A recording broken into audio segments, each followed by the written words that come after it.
Dan untuk membahas terkait pembangunan di Kabupaten Aceh Barat, kami saat ini sudah bersama dengan Bupati Aceh Barat, Bapak Ramli MS. Selamat sore Pak, Assalamualaikum warahmatullahi wabarakatuh. Waalaikumsalam warahmatullahi wabarakatuh. Selamat sore. Tadi jalan lingkar luarnya ini atau ring road sangat besar ya, sangat bagus gitu Pak, 156 km. Ini menghubungkan atau mengkoneksi dengan wilayah mana saja Pak di Aceh Barat? Itu menghubungkan 13 kecamatan dan 300 desa lebih kurang lebih.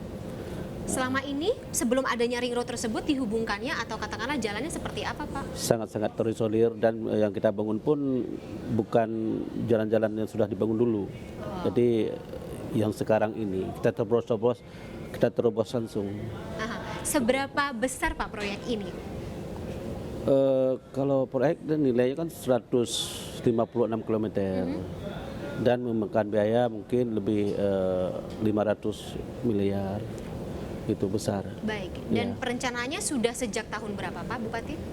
Sejak tahun 2007. 2007, cukup lama ya dan baru rampung sekarang? Iya, karena periode pertama dulu saya, kemudian kosong bukan saya lagi, terus saya lanjut kembali pembangunan itu. Pokoknya dirampungkan. Dirampungkan, iya.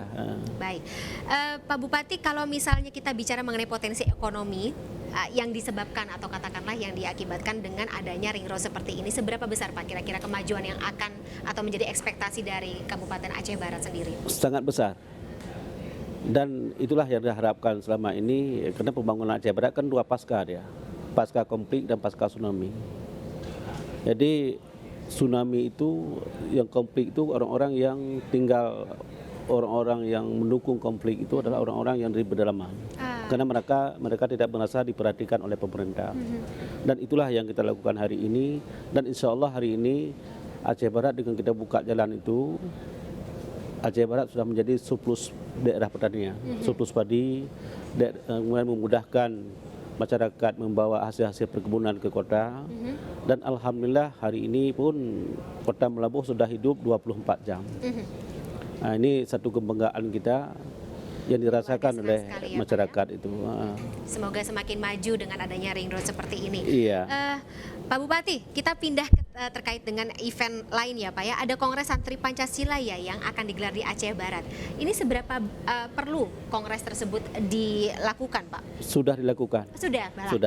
Sudah dilakukan karena hari ini kan begini. Pemerintah mengatakan membumikan Pancasila. Ternyata Pancasila kan hilang dari kurikulum pendidikan nasional. Dan hari yang melahirkan Pancasila juga sangat besar peran ulama. Akhirnya para ulama Aceh Barat melakukan kegiatan Kongres Santri Pancasila. Dan sudah kita bangun Kongres Santri Pancasila, kita bangun Tugu Santri Pancasila. Terus kita bangun satu lagi Balai Santri Pancasila. Dalam Balai Santri Pancasila itu ada salah satu kamar FKUB, Forum Kerukunan Umat Beragama. Dan animonya juga besar ya Pak Bupati ya? Iya, sangat besar kehadiran ini. Terus sudah kita bangun itu, kita anggarkan anggaran dan kita kerjasama dengan BPIP di Jakarta, mendidik para santri untuk menjadi duta-duta ataupun wiryaswara sebagai untuk menerang Pancasila itu sebagai ideologi bangsa Indonesia ini. Sesuai dengan slogan Aceh Barat, kalau misalnya koreksi saya Pak kalau saya salah mengucapkannya ya Pak ya. Ini tak bangun kampung, tak tenti maju kota, betul Pak? Iya, tak bangun kampung sudah pasti maju kota. Kalau kita bangun kota, tidak mungkin desa itu maju.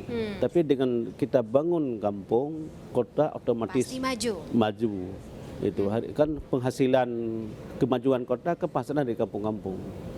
Jadi kalau kampung itu sangat tinggal, ini artinya kita ketinggalan zaman. Itu. Baik. Pak Bupati, saya akan katakanlah berpindah sedikit ke topik lain Pak, karena kita tahu bahwa banyak sekali potensi korupsi yang terjadi di antara para kepala daerah. Apa kiat-kiat dari Pak Bupati untuk tetap menjaga integritas kepala daerah bebas dari korupsi? Nah, itu kepala daerah menghadapkan semua persoalan-persoalan daerah, apakah proyek dan sebagainya, kita hadapkan mereka itu ke hukum, ke aturan. Kalau semua kepala dinas, masyarakat sudah kita hadapkan mereka kepada aturan, insya Allah korupsi itu pasti tidak akan jalan. Karena godaannya cukup besar ya Pak ya Cukup untuk besar kepala di situ. daerah ya. Maka di situ di Aceh Barat kadang-kadang panitia tender pun bupati tidak kenal. Kadang kepalanya itu nggak kenal saya, nggak kenal dengan saya. Menutup pintu seperti itu ya dari Iya, celah-celah iya, yang bisa iya, masuk ya Pak. iya. Jadi bupati merasa aman, tidak ada yang lobby kita. Baik. Gitu. Mungkin ada pesan atau imbauan tersendiri begitu Pak untuk sesama kolega kepala daerah yang lainnya agar ya tidak ada lagi kasus penangkapan bupati atau kepala daerah tersangkut kasus korupsi? Yang pertama, menjadi bupati itu adalah pemimpin adalah merupakan kita jangan hilang kendali. Amin. Kendali itu adalah nafsu. Kalau kita sudah jadi bupati kita kaya, berarti kita jahat. Kalau sudah jadi bupati kita miskin, itu pun kita bodoh. Tugas dari Allah Subhanahu wa taala dan harus dijalani secara amanah seperti jadi itu kita ya. kendalikan nafsu, kita hadir sebagai pemimpin adalah atasan kita adalah rakyat. Baik. Bukan yang Seperti lain. itu kodratnya yang harus Iya, dijalankan iya. dan semoga ini bisa menjadi pedoman semuanya, tidak hanya para kepala daerah. Iya. Baik, Pak Bupati terima kasih sekali atas waktunya bersama kami di iNewsroom sore hari ini karena durasinya sangat sempit kita harus sudahi dulu ya. Iya, baik, terima Pembicaraan kasih. kita sore hari ini. Sehat selalu Pak Bupati. Terima Salam kasih. sehat ya semuanya. Salam Terima buat kasih. teman-teman di Oke. Kabupaten Aceh Iya. Barat. Sampai jumpa. Terima kasih. Terima kasih. Dan pemirsa, informasinya sekaligus menutup jumpa kita di iNewsroom sore hari ini. Saya Fani Imaniar pamit, tetap jaga protokol kesehatan. Salam sehat selalu dan sampai jumpa.